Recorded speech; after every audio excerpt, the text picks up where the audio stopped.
राज्यात गेले 2 महिने झाले विधानसभा निवडणुकांचं वारं वाहू लागलंय आणि आता पुढच्याच महिन्यात नोव्हेंबरमध्ये निवडणूक पार पडण्याची शक्यता आहे। राज्यात महायुती आणि महाविकास आघाडीमध्ये प्रमुख लढत होईल असं चित्र आहे, पण अजूनही महाविकास आघाडीसोबतच महायुतीचं देखील जागा वाटप पूर्ण झालेलं दिसत नाहीये। असं असलं तरी मंत्रिमंडळातील नेत्यांना पुन्हा तिकीट मिळण्याची शक्यता आहे। अशातच महाराष्ट्राचे उद्योग मंत्री आणि रत्नागिरी विधानसभा मतदारसंघाचे विद्यमान आमदार उदय सामंत यांना पुन्हा एकदा शिवसेनेकडून तिकीट मिळण्याची शक्यता आहे।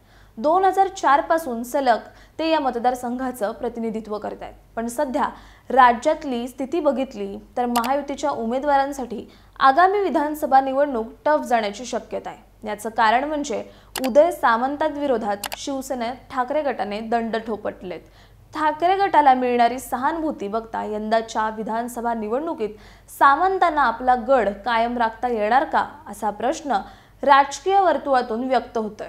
तसंच महाविकास आघाडीला रत्नागिरी विधानसभा मतदारसंघ आपल्याकडे वळवण्यात यश मिळेल का हेच आपण या व्हिडिओच्या माध्यमातून जाणून घेणार आहोत। नमस्कार, मी Ruchita Ghosalkar, For The People News मध्ये आपलं स्वागत। व्हिडिओला सुरुवात करण्यापूर्वी फॉर द पीपल न्यूजला सबस्क्राइब करा, लाईक व फॉलो जरूर करा। रत्नागिरी विधानसभा मतदारसंघ हा रत्नागिरी सिंधुदुर्ग लोकसभा मतदारसंघात येतो। गेली 20 वर्ष झाली या मतदारसंघाचं प्रतिनिधित्व उदय सामंत करतायत, त्यामुळे अर्थातच या मतदारसंघातील सामंतांचं राजकीय वर्चस्व दिसून येतं। आता आपण मागील 3 विधानसभा मतदारसंघांच्या निकालाचा थोडक्यात आढावा घेऊयात। 2009च्या विधानसभा निवडणुकीत उदय सामंतांनी राष्ट्रवादी काँग्रेसकडून निवडणूक लढवली होती। यावेळी त्यांचा सामना भाजपचे माजी आमदार बाळ माने यांच्या बरोबर झाला होता। त्यावेळी उदय सामंतांना 74,245 मतं तर भाजपच्या बाळ माने यांना 65,969 मतं मिळाली होती।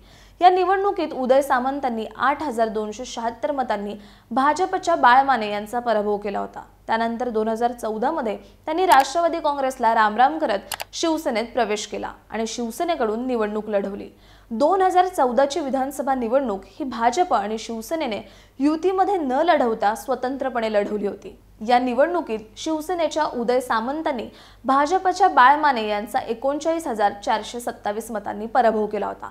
सामंतांना 93,876 मतं मिळाली तर भाजपच्या बाळ माने यांना 54,449 मतं मिळाली। 2019च्याच म्हणजेच मागील निवडणुकीत त्यांचा सामना राष्ट्रवादी काँग्रेसच्या सुदेश मयेकर यांच्यासोबत झाला होता। या निवडणुकीत सामंतांनी राष्ट्रवादी काँग्रेसच्या सुदेश मयेकर यांचा 87,335 मतांनी पराभव केला।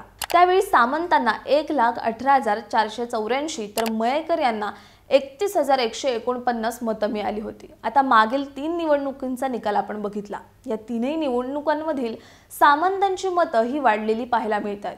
2009च्या निवडणुकीच्या तुलनेत 2014 आणि 2019च्या निवडणुकीत सामंतांच्या मतांमध्ये प्रत्येक वेळी वाढ होत गेली आहे, परंतु 3 महिन्यांपूर्वी देशभरात लोकसभा निवडणूक पार पडली। या लोकसभा निवडणुकीत रत्नागिरी सिंधुदुर्ग लोकसभा मतदारसंघात महायुतीचे उमेदवार भाजप नेते आणि माजी केंद्रीय मंत्री नारायण राणे उभे होते। या निवडणुकीत त्यांनी शिवसेनेच्या विनायक राऊत यांचा पराभव केला, परंतु सामंतांच्या रत्नागिरी विधानसभा मतदारसंघातून महाविकास आघाडीचे उमेदवार विनायक राऊत यांना 50,000हून अधिक मताधिक्य मिळालं। यामुळे आगामी विधानसभा निवडणुकीत रत्नागिरी विधानसभा मतदारसंघात महायुती विरुद्ध महाविकास आघाडीमध्ये चुरस पाहायला मिळेल असं वाटतंय। शिवाय प्रत्येक वेळी मताधिक्यात वाढ मिळालेल्या उदय सामंत यांना आगामी विधानसभा निवडणुकीत हे मताधिक्य टिकवता येईल का, त्यात वाढ होईल की लोकसभेप्रमाणेच घट होईल हे निकालातच स्पष्ट होईल।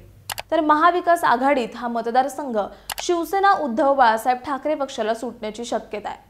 त्यामुळे या मतदारसंघातून उदय सामंतांच्या विरोधात तेवढ्याच ताकदीचा उमेदवार देण्याचं काम शिवसेना ठाकरे गटापुढे असणार आहे। शिवसेना उद्धव बाळासाहेब ठाकरे पक्षाचे सहसंपर्क प्रमुख राजेंद्र महाडिक, जिल्हा परिषदेचे माजी उपाध्यक्ष उदय बने व माजी नगराध्यक्ष प्रदीप साळवी इच्छुक असल्याची माहिती समोर आली आहे। त्यामुळे रत्नागिरी विधानसभा मतदारसंघात उदय सामंत यांच्या विरोधात महाविकास आघाडीकडून कोण उमेदवार रिंगणात उतरणार हे पाहणं महत्त्वाचं ठरेलच। पण त्यासोबतच यंदा देखील उदय सामंत आपला गड राखण्यात यशस्वी होणार का आणि मागच्या निवडणुकांप्रमाणे सामंतांचे मताधिक्य वाढणार का की सामंतांनी केलेल्या बंडाचा फटका त्यांना बसून महाविकास आघाडी इथे आपला झेंडा फडकवणार का हे निकाला वेळेत स्पष्ट होईलच। याविषयीचं तुमचं मत कमेंट करून सांगा। व्हिडिओ आवडल्यास लाईक करा आणि फॉर द पीपल न्यूजला यूट्यूब, फेसबुकवर सबस्क्राईब, लाईक व फॉलो करायला विसरू नका। धन्यवाद। भारत दुनिया का सबसे बड़ा लोकतंत्र और एनएलसी भारत देश का सबसे बड़ा गैर राजनीतिक मंच। शक्तिशाली लोकतंत्र के लिए राहुल कराट का सार्थक कदम। मुंबई में हुआ ऐतिहासिक प्रथम राष्ट्रीय विधायक सम्मेलन।